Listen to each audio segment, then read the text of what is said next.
Hey everyone, it's Adam Farkas along with Paul Farkas. Hi everyone. And welcome to another edition of ODwire Radio. And today, Paul, it's not often that we can say that we actually have a living legend on the show, but actually today we do. So today we have Dr. Norman Haffner as our guest. And, you know, Paul and Norman go back a long, long, long way. How many decades would you say, Paul? How about 50 years or more? Good Lord. So, Paul, I think then it's probably appropriate for you to make the introduction. Wow. Well, you know, I have... Wow is not part of the introduction. I have the Norman's, Dr. Haffner's bio here, and it takes up too many pages. It would take the whole hour. So it's going to be a very brief introduction. For those of you that do not know Dr. Norman Haffner, he was the president of SUNY. I say that because he was there for many, many years. However, what's more important, during the second half of the 20th century, Dr. Norman Haffner was responsible for more ideas and more movements in the organized optometry and in education than any other single person that I can think of. Anyone that is in education today or optometric leaders today must stand on the shoulders of Dr. Norman Haffner. Well, I'm very flattered by with those that comments, but I think they're a little extreme. Well, we shall talk more during this interview. And why don't you let the people who are listening to this make their own judgment? Okay. With that said, Ad, you have the first question for Dr. Haffner? I do, and my first question is this. So how do you view optometry from a historical perspective? That's an important question. Optometry was founded legally in 1901 when the state of Minnesota was the first state in the nation that legally recognized the profession and established the rights within which the profession could be practiced in the state of Minnesota. The last state to recognize optometry was 1924, and that was the District of Columbia. From 1901 to 1924, optometry was born, state after state after state. And historically, I view, to be more precise in answer to your question, I view optometry from its legal beginnings. That is, the times that each of the states recognized the existence of a profession and defined its obligations, responsibilities, and entitlements. Right. Well, so that's going to move us into 1956, when one of the crown jewels of optometric education closed their doors. Columbia University decided that the optometry program was no longer needed. Can you tell us something about the background of what happened there? Well, why did Columbia just dump optometry? Well, I was not a graduate of Columbia, as you already know. I'm a graduate of Pennsylvania College of Optometry, now part of Salus University. But I was a very keen observer, and given the role that I undertook as the director of the Optometric Center of New York, this little clinic that was established after Columbia closed, I was a keen observer to the toing and froing that resulted from the closure of Columbia. Paul and Adam, I think all our readers should, or listeners should, recognize the fact that though Columbia did not offer a doctorate at the time that it closed, its terminal degree was a Master of Optometry degree. It was the only Ivy League institution that optometry has ever had. No other Ivy League institution established an optometry program, not before and not since the closing of Columbia. I will tell you two anecdotal stories that are emblematic of the terrible tragedy, I view it as such, of the closing of Columbia. Professor Isidore Finkelstein was a senior professor at Columbia. He lived in the Bronx. He traveled to Lincoln Center, which is where the final optometry program resided, on East 60th Street, West 60th Street, excuse me. And he was reading his New York Times on the train. And he suddenly came across a major article that said that Columbia was discontinuing the optometry program. The faculty had never been notified in advance that this was going to take place. Neither were the students. They learned about it from the press. Wow. That's an awful, awful way of behavior, but it's also emblematic of the bitterness that already existed in the university. They wanted to get rid of this optometry program, and indeed they did. Well, I will, Paul, excuse me a minute. Yeah. I will relate one other story. I said there are two stories to show the bitterness. One day, 3 weeks into my tenure at the Optometric Center of New York, I got a call from a person who managed a warehouse for Columbia up in Morningside Heights. And I said, to what do I owe the honor of this call, sir? And he said, we've been rummaging through some of the effects of the optometry program and have thrown out most of the stuff. But we came across a painting of Dr. James P.C. Southall, the great opticist who taught at Columbia and whose legendary book, Mirrors, Lenses, and Prisms, is a hallmark of our history. They were going to throw out the painting. I said, please don't do that. I'll jump into a cab and I'll come up to Morningside Heights. I want that painting. I went up there, I secured the painting, and while there I was able to look around to see what else they had. And there was a painting of Dr. Isidore Finkelstein, not identified with optometry, but they were going to throw that out too. I said, may I have this painting too? It goes with the other. And I went back in the cab with both paintings to the Optometric Center of New York.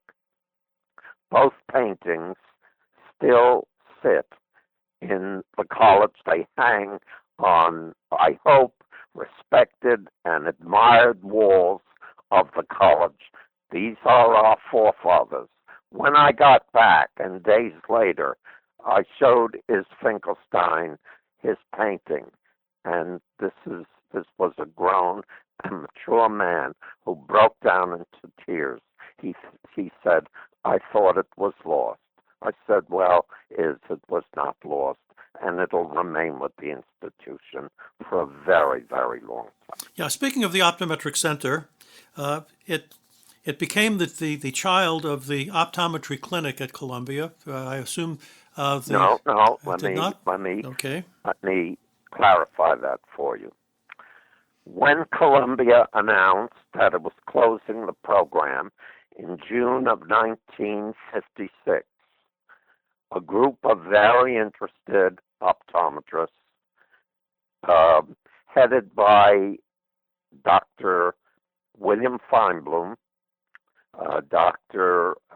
Daniel Wolf, Dr. Max Cohen, and Dr. Fred Brock. Those are stellar names in optometry. They said, let's put a little clinic together to try and salvage at least a segment of the program. They took a loft in a dinky old loft building on 36th Street. It was 11 West 36th Street, and they established the Optometric Center of New York. And that's how it got started. Wow.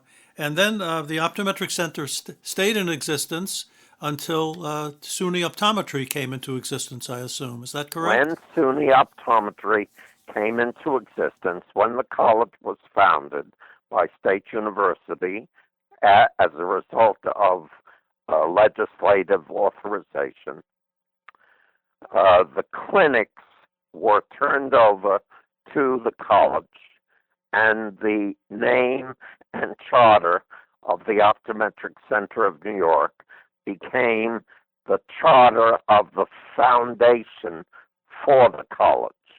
It's the campus-related foundation to raise monies for philanthropic, scholarship, fellowship, and other kinds of campus-related activities that a philanthropic foundation can do. So the Optometric Center of New York, founded in 1956, April 15th, 1956, and later chartered by the Board of Regents of New York State, is the campus-related foundation of the SUNY College of Optometry to this day. And it's had a brilliant, absolutely successful history. Right. And parallel to all this going on in New York, there was a movement in optometry. Up until that time, there was a slogan by most optometrists and to the legislators saying, a lens is not a pill. And optometry proudly indicated that they were a drugless profession.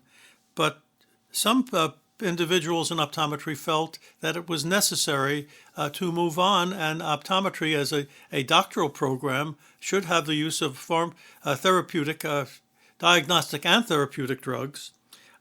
So can you move on to what happened at a meeting in LaGuardia Airport? Well, let me just correct something you just said. The lens is not a pill was an issue in the Pennsylvania legislature and with the Pennsylvania Optometric Association in order to break free from the supervision of organized medicine. Medicine dominated the pill. The lens was not a pill, and therefore the reasoning was that optometry should not be dominated by a medical board or by the profession of medicine. It had its own history, its own standing, and its own future. Now, LaGuardia. That is a wonderful story, and one that ended and successfully for the profession. It's regarded, Herb Bennett is a person who says that it's the meeting that changed the future of the profession. And I'm very proud of the fact that I was part of it, even an integral part of it. I managed the meeting. I set it up at one of the motels at LaGuardia Airport. The meeting took up the single most important issue that I think the profession faced at that time.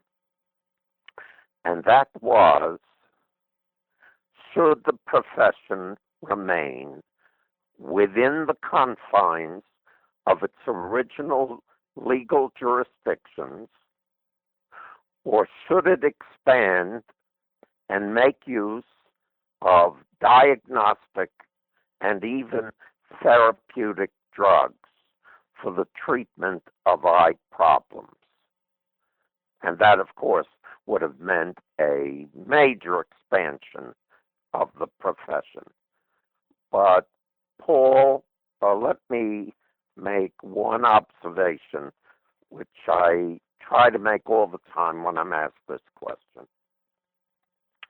When optometry was first recognized legally in the state of Minnesota, all you needed was 2 years after high school. 2 years. By the time the LaGuardia Meeting came about, optometrists were required to have at least 3 years in college, undergraduate college, and most people came in with a baccalaureate degree. So we had gone from 1 or 2 years of preparation to almost 4 years of preparation, plus 4 years of optometry school. We had gone from a small amount of training to almost 8 years. And yet, the professional and legally recognized responsibilities of the optometrists were exactly the same as they were in 1901. Now, that was a tremendous imbalance. We were now requiring up to 8 years of training, 4 years undergraduate, 4 years in professional school, in order to graduate and become an optometrist. Yet the role and responsibility of the optometrist legally had not changed, essentially, since 1901. That was an enormous imbalance. And we had a choice, in my respectful opinion. We had a choice in the profession. We could either cut back and reduce the extent of time, and nobody chose that route, and I certainly didn't advocate for it, or we could turn around and say, we now have a profession that requires 8 years of education and training, and therefore the role and responsibility of the profession should be altered, expanded, and certainly for the good of the public, always with the good of the public in mind. So I viewed the LaGuardia Conference as a means to re-stabilize the profession from its preparation to its role responsibility.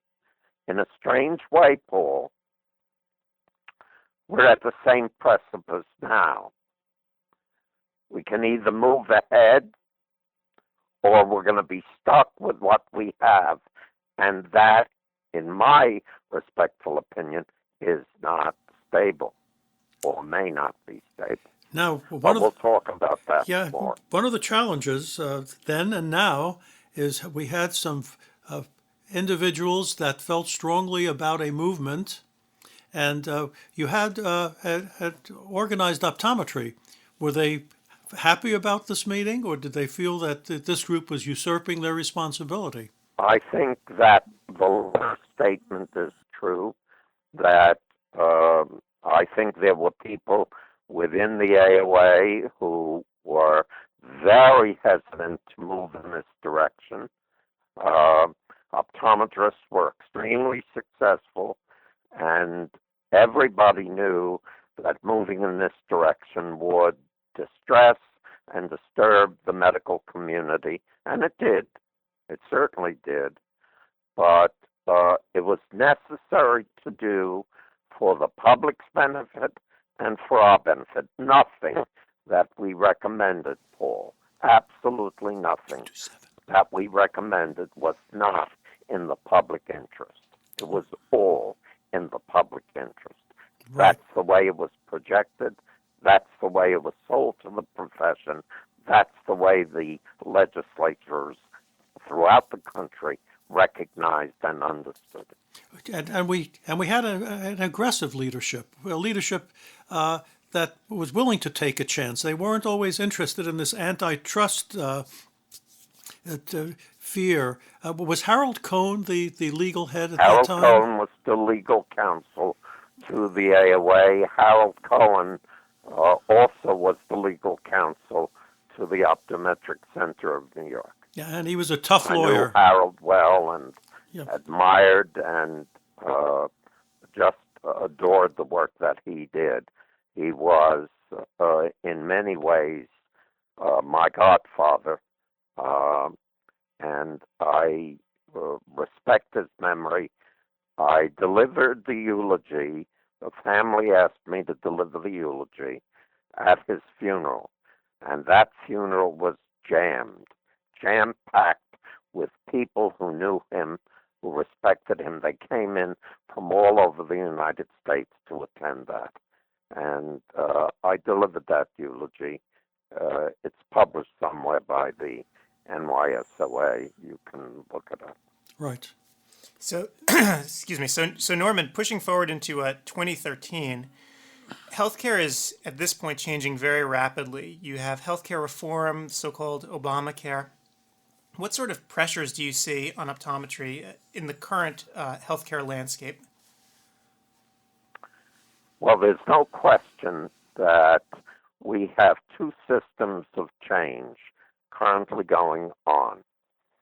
And let me explain what I mean by two systems of change. You have the overall environment within which healthcare is delivered, paid for, organized, and follows regulations. That's the overall system. And then you have within that system optometry itself, which is changing. We already have 2 or 3 different kinds of optometry. You have optometry in the state of in the state of Oklahoma, in the state of Kentucky, which authorize and permit optometrists to use laser surgery on a limited basis. And indeed, there are other states that will probably move in that direction. Now, there are some states still angling to get the opportunity to treat glaucoma, as in Massachusetts. So there are states behind the current situation. There are states in front of the situation. But that's what progress is all about. It's never clean and easy. It's always with a great deal of difficulty, both externally and certainly within the profession. Norman, you spent your entire career in higher and professional education and its institutions. How do you view the future direction of these institutions? Well, let me first say that I admire the institutions of long standing. I call them our heritage institutions. The New England College, the Pennsylvania College of Optometry, the Southern College of Optometry, Southern California, and the Illinois College of Optometry. Those 5 are our heritage institutions. But even they are facing very substantial pressures. Some have decided to convert into a university. Some have decided to advance programs outside of optometry. Where this goes, I will not make a judgment. However, let me make this comment, Paul. I am concerned in the extreme with the profusion of new schools, some of which should never have been recognized. There's one school that I absolutely define as a public embarrassment to the profession. And I don't think you can view it any other way.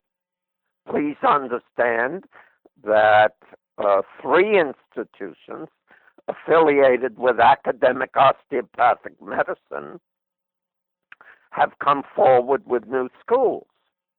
One is the old Southeastern University of the Health Sciences before it merged with Nova University.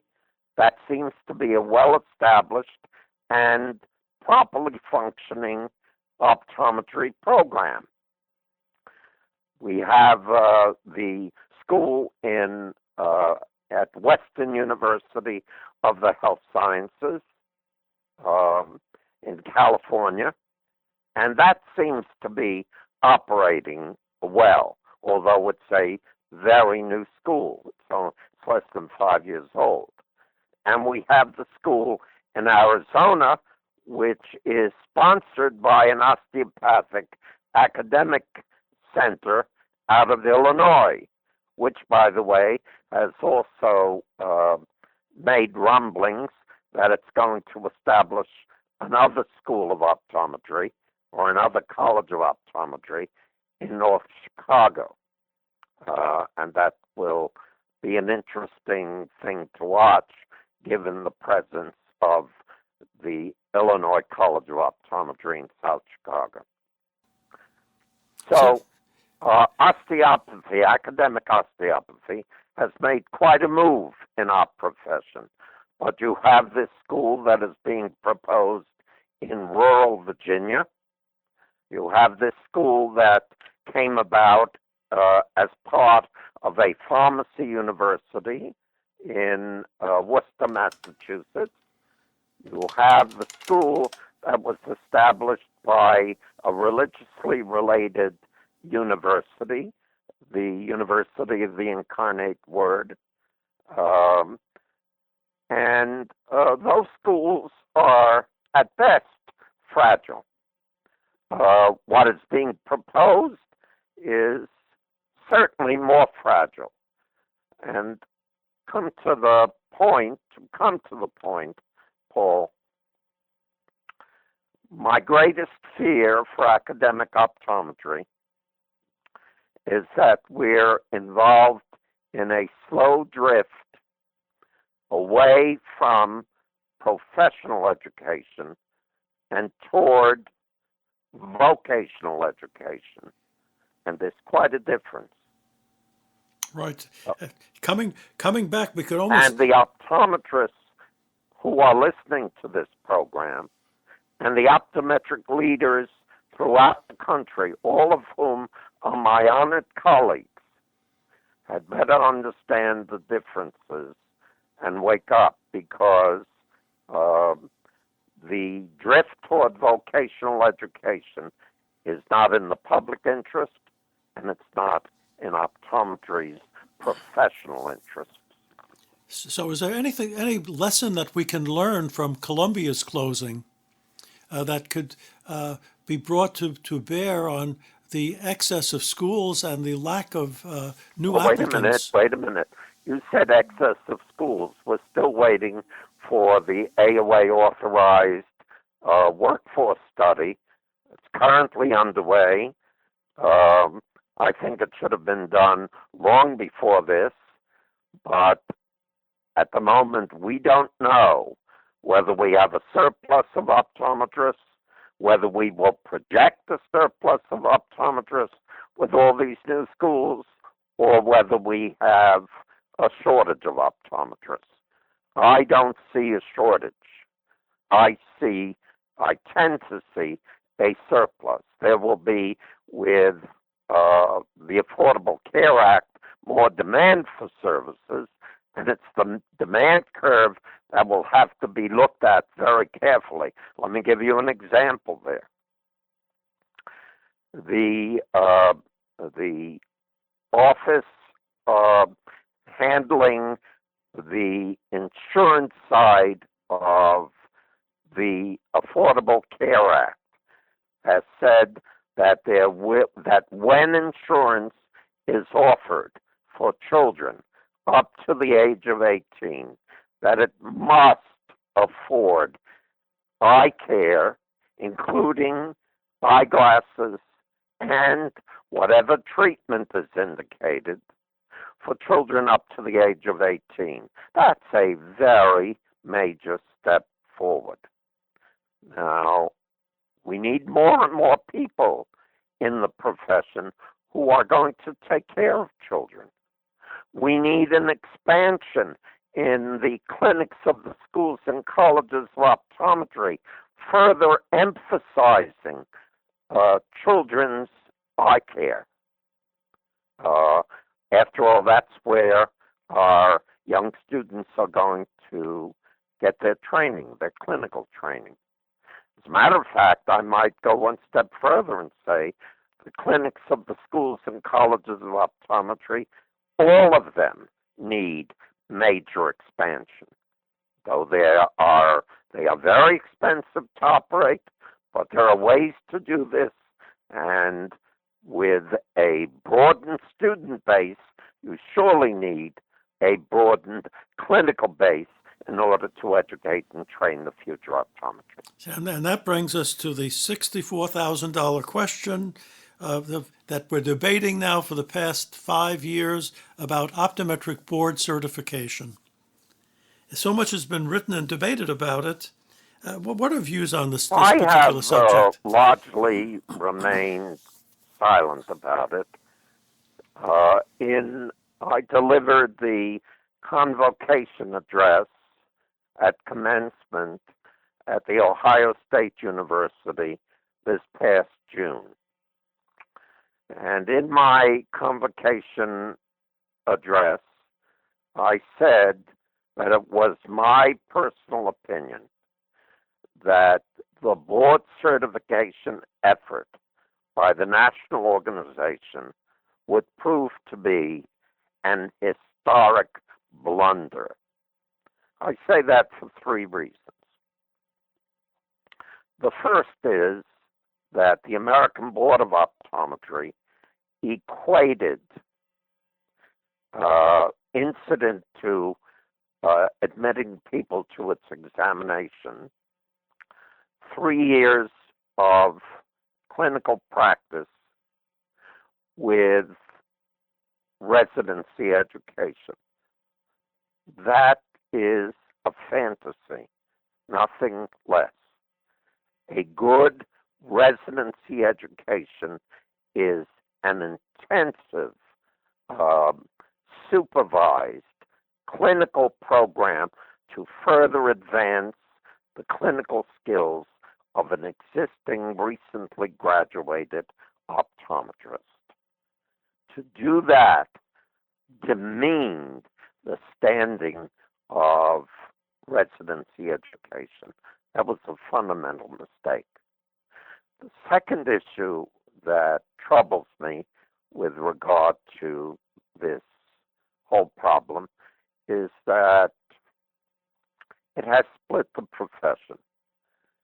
If there was a referendum conducted, a genuine referendum conducted, it is my opinion that most optometrists, 60 to 70% of the profession, would say you're splitting the profession. Don't do this. You're damaging unity. Don't do this.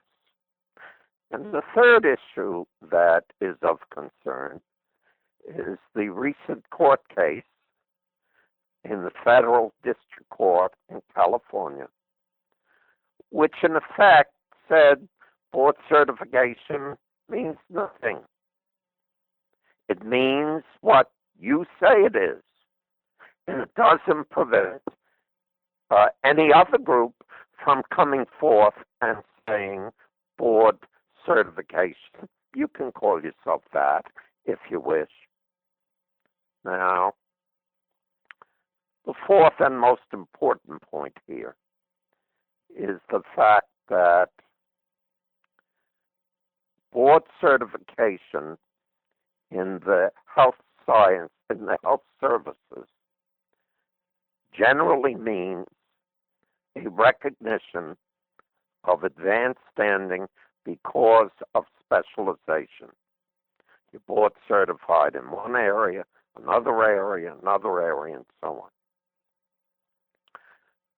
So by taking board certification the way it has been taken nationally, we have stymied the effort to establish specialization in the profession, because how are you going to recognize them now? Board certification can be for anybody.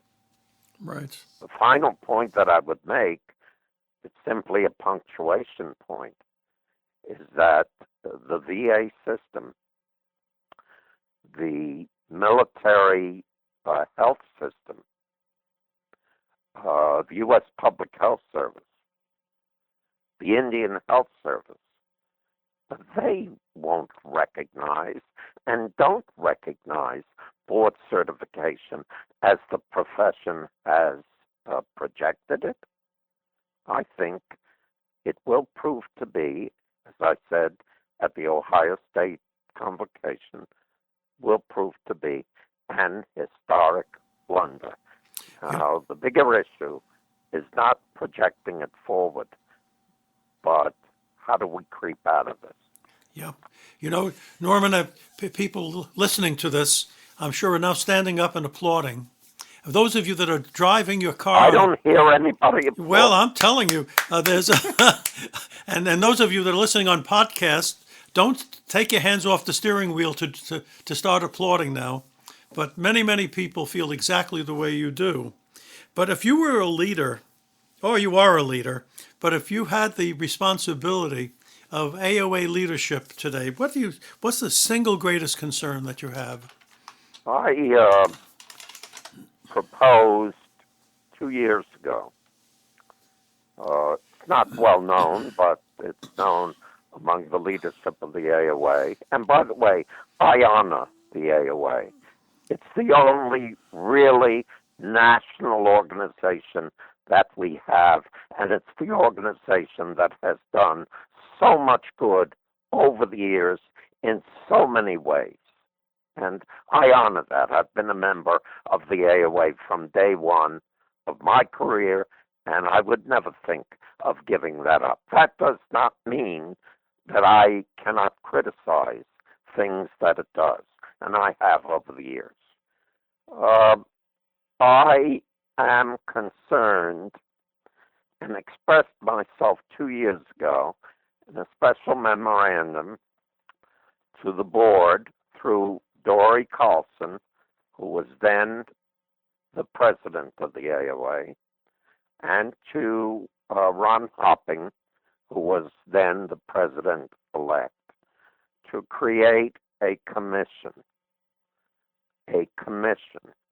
high level, bringing in people, if necessary, from the outside, in order to address problems that we were facing: the profusion of new schools, the fact that our accreditation system through ACOE needs major upgrading, the fact that the clinical aspects of accreditation that were being proposed through the Council on Clinical Optometric Care were just beginning to take hold when the AOA abandoned that effort. I think it was a terrible mistake in '94 when the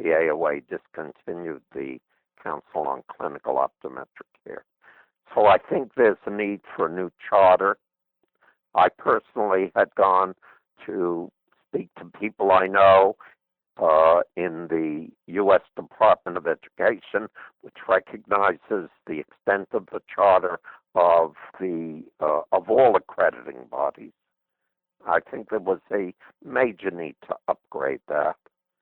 I still think there is. I also wanted to look at the extent of borrowing by the students. That whole issue of student loans is ripe for discussion. There are some younger people now who feel, and I've heard this on a number of occasions, so I consider it important enough not to ignore, that given the nature of reimbursements today, can they repay in the long term their student loans? Wait, Dr. Haffner, can I stop you for a second? I'm just curious, and I've got Paul here too. Do you have any sense of how much you actually paid to get your advanced degree? Do you have any sense about how much it was way back when? Well, I know for a fact that I was able to work in the Catskill Mountains as a waiter during the summer, and the money I saved, I didn't play cards every night, so the money I saved just getting tips from 10 weeks in the Catskill Mountains was enough to pay my tuition at Columbia University for the following year. Wow. Well, let me answer your question, and it's a good question. Let me answer it this way. Tuition levels are not going to go down. They're going up. I never heard of an institution that reduced its tuition levels. They only add to it. The College of Medicine of New York University now has a tuition bill exclusive of living and books and maintenance of $60,000 per year. Wow. That's $240,000 for 4 years in a medical school. Wow. And NYU is not that far ahead of any other institution. Cornell is very much like this. Mount Sinai is very much like that. That's where we're heading. And how much can students borrow? That's correct. Is it proper social policy to deny talented students the opportunity to go to college and to earn a degree, particularly if they're talented and able to gain admission? Do we deny them the opportunity because they don't have the resources? Well, the answer to that should be obvious. The answer is no. Well, how much can they borrow? At what level do we reach when somebody says it's too much? We're at that level, folks. Absolutely. I mean, it's very, very hard for optometrists to go But there are ways out of that, Paul. And there was a proposal made a number of years back which involved practitioners, which was resoundingly ignored, not rejected, ignored. And there is some measure of validity in it because medicine has tried a number of experiments in this regard, and so has the profession of dentistry. And the only two professions that we should look at with regard to how we structure ourselves is both medicine and dentistry, because they are the dominant personnel in the field. Right, right. You know, well, one final question before we wind this up. And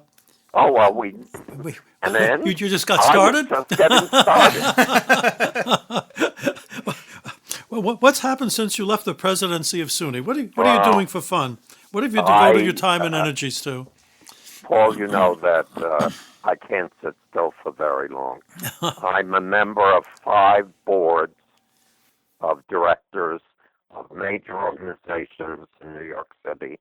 I have headed one of them for a period of 3 years.